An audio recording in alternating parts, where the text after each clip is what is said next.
పొత్తులో కూడా ఒక మాట అటు ఒక మాట ఇటు ఉంటుంది.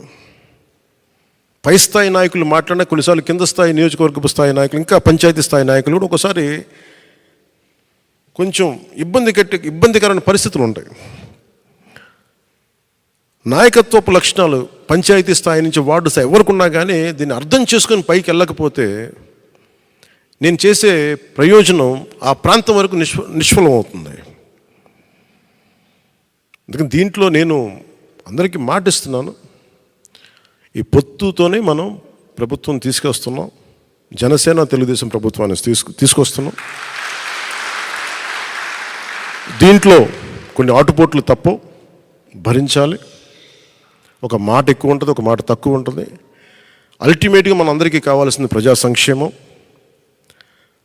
కామన్ మినిమం ప్రోగ్రాం కింద రాష్ట్ర ప్రయోజనాలకు ఏమేమి చేయాలి, రాష్ట్ర ప్రయోజనాలకి ఏమేమి ఉండాలి, మనకి ప్రజలకు ఎలాంటి కార్యక్రమాలు కావాలి, ఎలాంటి పాలసీలు ఉండాలి, ఎలాంటి భవిష్యత్తు చూపించాలి కామన్ మినిమం ప్రోగ్రాం కింద వస్తుంది. కామన్ పొలిటికల్ ప్రోగ్రాం కింద లోకల్ బాడీస్ దగ్గర నుంచి, పరిషత్తుల దగ్గర నుంచి, మొత్తం అన్ని విభాగాలు, స్థానిక అన్ని పంచాయతీల దగ్గర నుంచి మొదలుకొని కార్పొరేషన్ వరకు జనసేన ఖచ్చితంగా 3వ వంతు సీట్లు మనం తీసుకుంటాం. దాంట్లో ఎందుకంటే మీరందరూ ఈరోజు కూర్చున్న పెద్దలు కూడా అందరూ కూడా కనీసం 3వ వంతు మనం వార్డ్ మెంబర్స్గా ఉండాలి. ఓటు ట్రాన్స్ఫర్ అవ్వాలంటే ఖచ్చితంగా ఇది జరుగుద్ది. ఇవన్నీ మాట్లాడుకున్నాం, దీన్ని ముందుకు తీసుకెళ్తాం. కేవలం నేను ఎమ్మెల్యే సీట్ల దగ్గర ఆగిపోవట్లేదు, ఆ దృష్టిలో మీకు పెడుతున్నాను. ఎందుకంటే ఒక పార్టీ నిర్మాణం లేదంటే మండల స్థాయి, గ్రామ స్థాయి, పంచాయతీ స్థాయి, వార్డు స్థాయి వరకు నాయకత్వం ఉండాలి ఒక పార్టీకి. ఇది చాలా చక్కటి అవకాశం మనందరం పెంపొందింపు చేసుకోవడానికి. టీడీపీకి మనం కలిస్తే ఏమైపోతుందంటే ఇద్దరం కలిసి నిర్మాణం చేసుకోవచ్చు. వాళ్ళు పునర్నిర్మాణం లేదంటే వాళ్ళకి కొంత ఎక్స్ట్రా బలం తీసుకోవచ్చు, మనం బలమైన నిర్మాణం చేసుకోవచ్చు. ఇది ఇద్దరికీ మంచిది. ఇది భవిష్యత్తు ఏది ఎట్లా ఉన్నప్పటికీ కూడా ఈ క్షణం మనం ఇప్పుడు చేయాల్సింది సంపూర్ణంగా ఒక మాట అటున్నా, ఆటుపోట్లున్నా, ఇటున్నా కానీ మనం కలిసే వెళ్తున్నాం.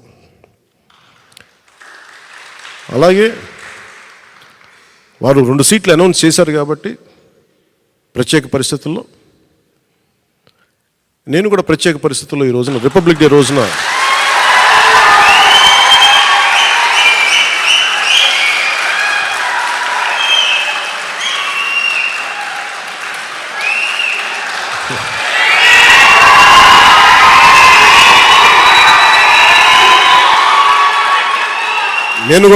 ప్రత్యేక పరిస్థితుల్లో వాళ్ళు 2 సీట్లు అనౌన్స్ చేశారు కాబట్టి నేను కూడా 2 సీట్లు అనౌన్స్ చేస్తున్నాను ఈ రోజున.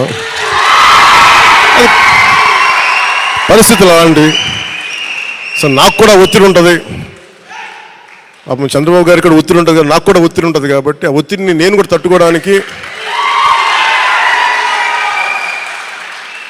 రిపబ్లిక్ డే రోజున నాకు R అక్షరం బాగుందనిపించింది. రిపబ్లిక్ డే RRR లాగా రిపబ్లిక్ డే రోజున రాజోలు, రాజానగరం సీట్లు నేను అనౌన్స్ చేస్తాను. సో ఈ రిపబ్లిక్ డే రోజున అందరం బాగుండాలి, అద్భుతాలు జరగాలి మనస్ఫూర్తిగా కోరుకుంటూ, రాష్ట్ర ప్రజలకి బంగారు భవిష్యత్తు జనసేన తెలుగుదేశం ప్రభుత్వం ఇస్తాయని మనస్ఫూర్తిగా కోరుకుంటూ,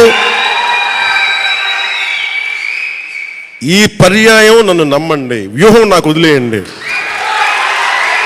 ఏ వ్యూహం వేసినా నన్ను సంపూర్ణంగా నమ్మండి. నేను విహంగ వీక్షణం చేస్తాను, మీరు నన్ను నమ్మండి.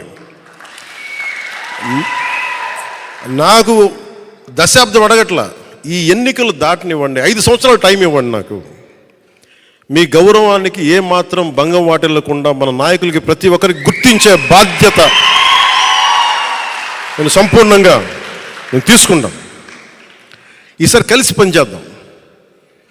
ఎప్పుడు విడిపోయి మనం పలచన పడిపోయాం. ఈసారి కలిసి ఉందాం, చిక్కగా ఉందాం.